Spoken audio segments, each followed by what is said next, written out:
A venda de smartphones já superam as de celulares comuns no Brasil. Com eles, pessoas de várias classes sociais têm televisão, notícias, rádio, tudo na palma da mão.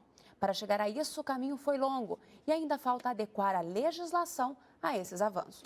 O Repórter Brasil abre agora a série Comunicação. Até a próxima terça-feira, vamos mostrar a evolução, as políticas públicas e os desafios que envolvem as comunicações no país.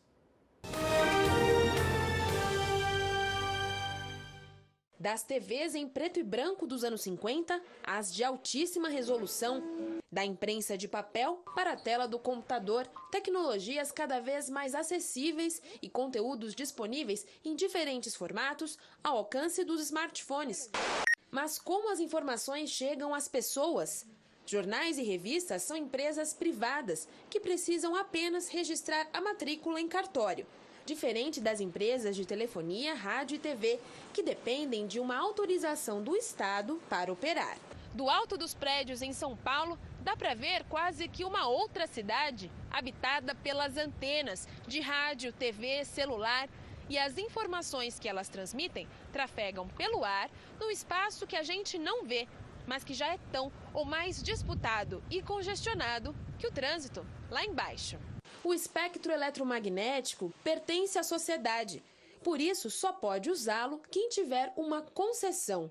Um edital é aberto, as empresas se inscrevem e a autorização passa pelo Congresso.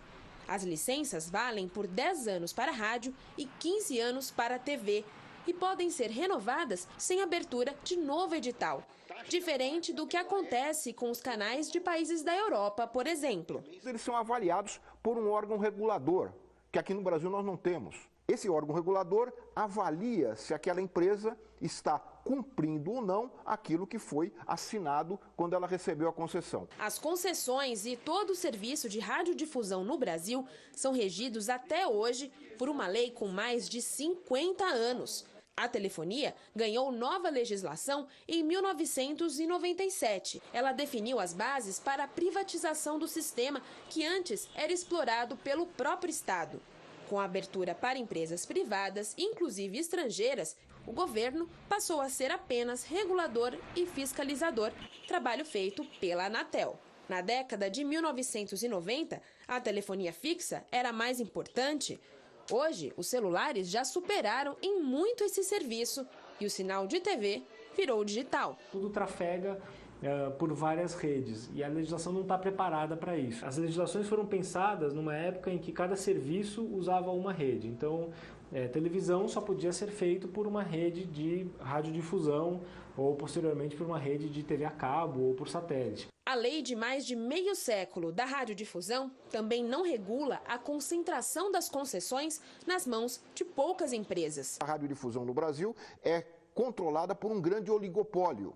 São 4 ou 5 famílias que ocupam o espectro eletromagnético. Uma grande parte dos congressistas, senadores e deputados brasileiros tem alguma coisa a ver com os interesses dos radiodifusores. Ou eles são radiodifusores diretamente, ou são prepostos dos radiodifusores. Então, qualquer iniciativa que se faça no Congresso Nacional para democratizar a comunicação, para fazer com que a Constituição brasileira venha a ser implementada, ela é bloqueada. A Constituição também determina que as concessões respeitem o espaço das emissoras estatais que fazem a comunicação do governo e das emissoras públicas, com programação educativa e cultural, sem anúncios. A comunicação pública, o interesse público, jornalismo independente tem pouco espaço num ambiente regulatório em que a comunicação é tratada apenas como um negócio comercial e não como um direito de acesso de toda a população. E a internet nessa história?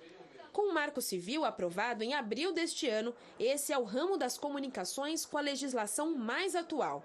O marco regulatório é considerado pioneiro no mundo e define a internet como um serviço essencial, o que deve garantir que o cidadão não tenha que pagar a mais dependendo do tipo de conteúdo.